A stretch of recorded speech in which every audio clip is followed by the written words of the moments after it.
some old shoes. She went to the store to buy new ones. The clerks asked her, Which shoes do you choose? I want shoes that are braggy, not baggy. Let me see. We have small shoes and tall shoes. And tall shoes. We have red shoes and head shoes and down the hill sled shoes and boots and paddle canoe shoes. Which shoes do you choose? I want shoes that are slicky, not sticky. Let me see. We have dog shoes And hop like a frog shoes. We have tide shoes and wide shoes. We have trail shoes and sail shoes. and wind in your sail shoes. Which shoes do you choose? I want shoes that are sticky, not sticky. Let me see. We have black and snack shoes and ride on a track shoes. We have winch shoes see, they don't move. and super speed jet shoes. We have moon shoes and moon shoes.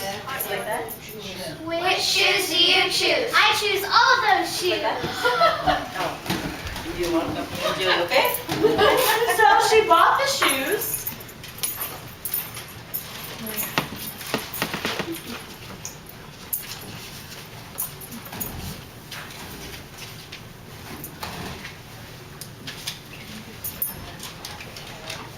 Oh, sure. Yeah. That's a lot of shoes. Yeah. And she took all the shoes home. And now the store has No more shoes to choose. The end. Wonderful.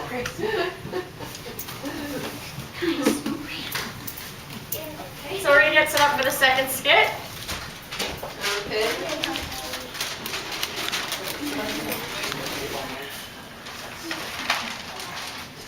The next skit is called Weekend with Wendy.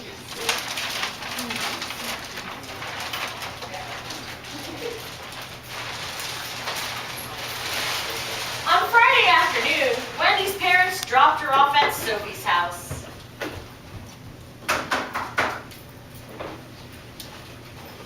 Bye, Wendy. Bye.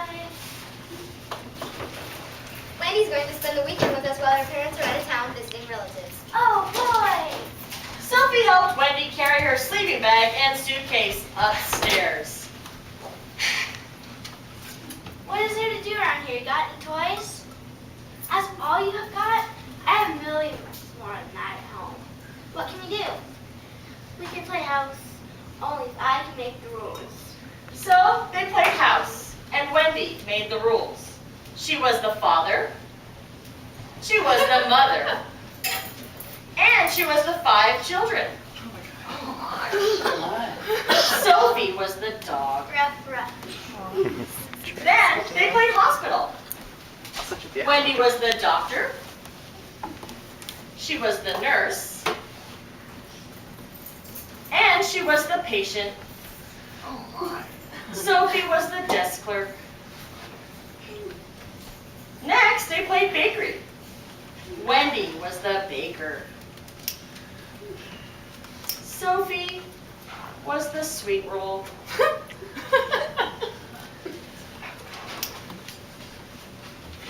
Isn't this fun? Sophie didn't say anything. At dinner time, Wendy said she was allergic to anything green, so she didn't have to eat her vegetables. And then when Sophie wasn't looking, Wendy scooped the whipped cream off her dessert. When is Wendy leaving? Soon. After Sophie's parents tucked Sophie in her bed and zipped up Wendy in her sleeping bag, she kissed them both goodnight and turned off the light. Wendy grabbed her flashlight and shone it right in Sophie's eyes. See you tomorrow.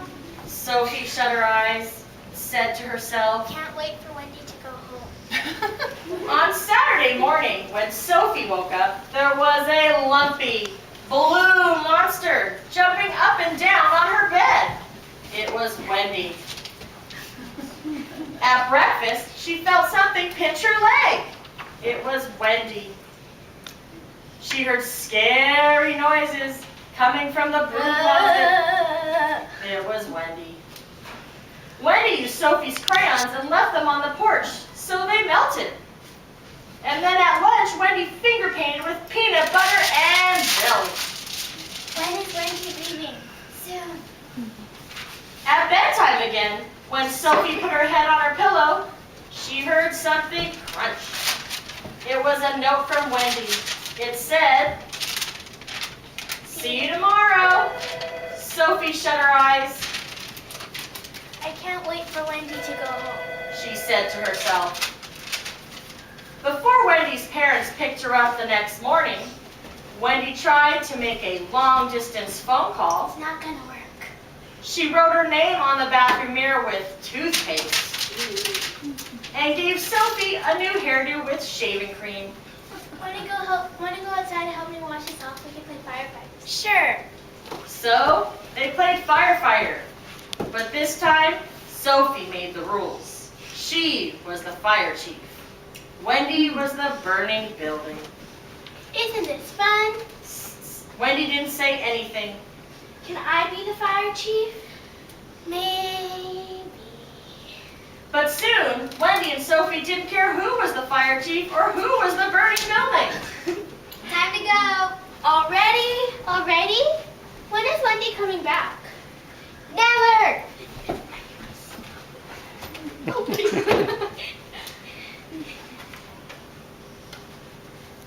That afternoon, Wendy got home and she unpacked her suitcase. She heard something crunch. It was a note from Sophie. It said, "I hope to see you soon." The end.